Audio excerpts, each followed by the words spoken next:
El nuevo show de La Bandera Rosa.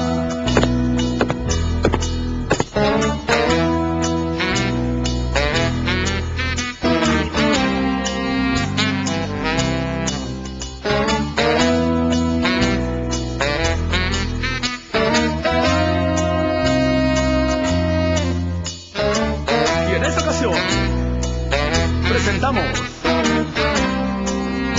Cumbia color rosa.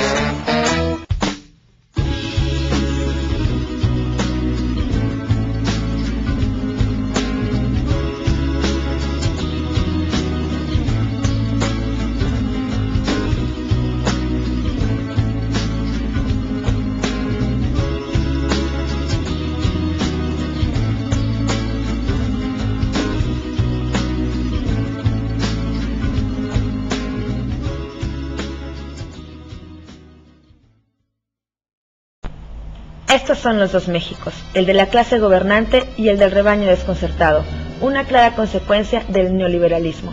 Este surgió como una visión de la economía, la sociedad y el individuo, que proponía el abandono por ineficientes, corruptos y corruptores del Estado interventor y del Estado de bienestar. La nueva política proponía reducir la presencia gubernamental en la vida cotidiana, para devolver al mercado su vitalidad, su capacidad de distribuir los recursos de acuerdo con la eficacia y la productividad de los diferentes actores económicos. En el sexenio de Miguel de la Madrid, desde 1985 para ser exactos, un puñado de jóvenes economistas, partidarios de desplazar al Estado por el mercado, maniobraron con habilidad y lograron arrebatar el poder a los políticos tradicionales. El proyecto de esos nuevos líderes mexicanos era la reintroducción de la lógica del mercado en un sistema económico ineficiente, dominado por un gobierno obeso, por los intereses corporativos y corruptos de sindicatos, organizaciones ejidales y patronales, y por industriales y comerciantes parasitarios, protegidos de la competencia externa. Fue así como el salinismo dio forma a algo que se puede llamar autoritarismo de mercado. En esta ambiciosa empresa contó con el apoyo incondicional de los factores de poder norteamericanos, de Europa Occidental y de Japón. Igualmente forjó una sólida alianza con el PAN, la Iglesia Católica y sobre todo con la banca y un puñado de empresarios mexicanos, a los que a cambio de un apoyo político efectivo se les dieron todas las facilidades para acumular sumas fantásticas de capital, que pronto pusieron a 24 de ellos en la lista de los megamillonarios del mundo.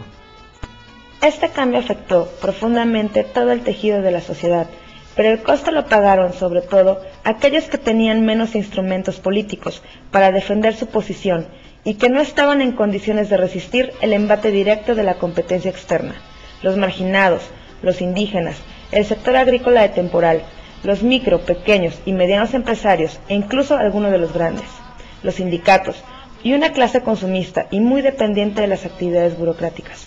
Para imponer el cambio y controlar las inevitables reacciones en contra, el supuesto neoliberalismo económico se hizo acompañar y apoyar del autoritarismo tradicional, cuyos dos grandes pilares eran el presidencialismo sin límites y el partido de Estado, es decir, el antiliberalismo político.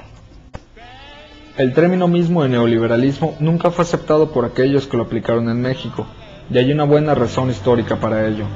La Revolución Mexicana, origen de las estructuras y prácticas políticas vigentes, se concibió a sí misma como una reacción contra los terribles efectos sociales del liberalismo mexicano del siglo XIX. Es por ello que la Constitución de 1917 fue en buena medida una reacción contra el liberalismo y sus concepciones del individuo y la sociedad. De ahí que el término con que Carlos Salinas de Gortari identificó su proyecto fuese el de liberalismo social, concepto que pretendía ligar la legitimidad del pasado estatista con la nueva economía de mercado. La contraparte, los 24 megamillonarios mexicanos, fue una más injusta distribución de la riqueza.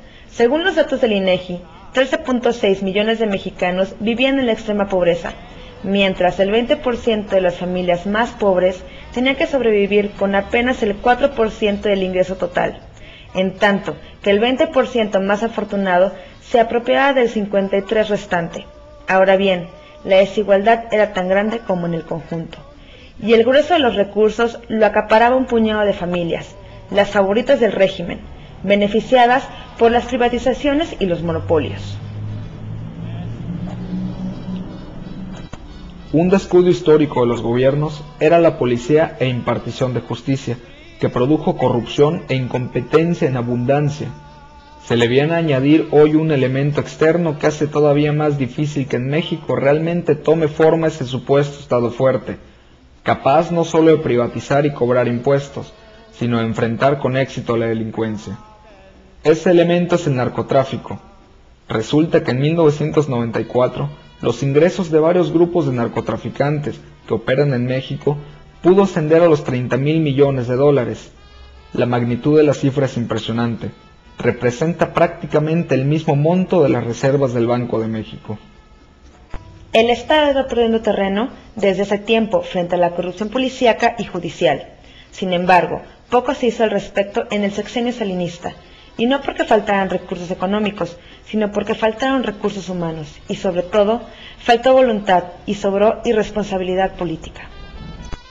En conclusión, podemos decir que la modernización neoliberal en países como el nuestro lleva casi de manera inevitable a que la burguesía, la gran burguesía, esa que el estatismo mantuvo por tanto tiempo dependiente y débil, se convierta en la clase estratégica, aunque ya no sea una burguesía nacional, sino transnacional.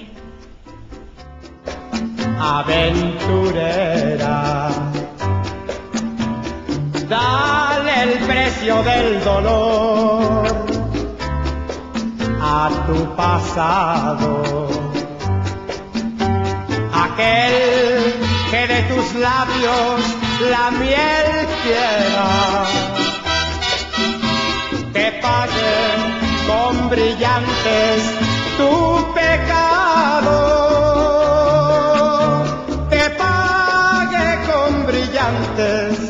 Tu pecado, ya que la infamia de tu cruel destino marchitó tu admirable primavera, menos escabroso tu camino. Tu amor, aventurera.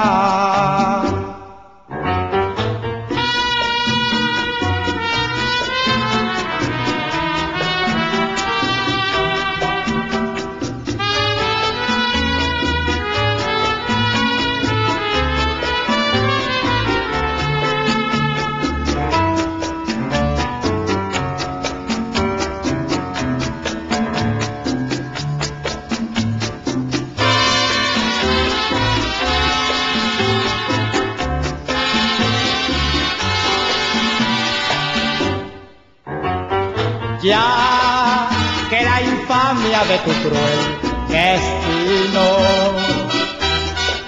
marchitó tu admirable primavera, menos escabroso tu camino. Vende caro tu amor, aventurero.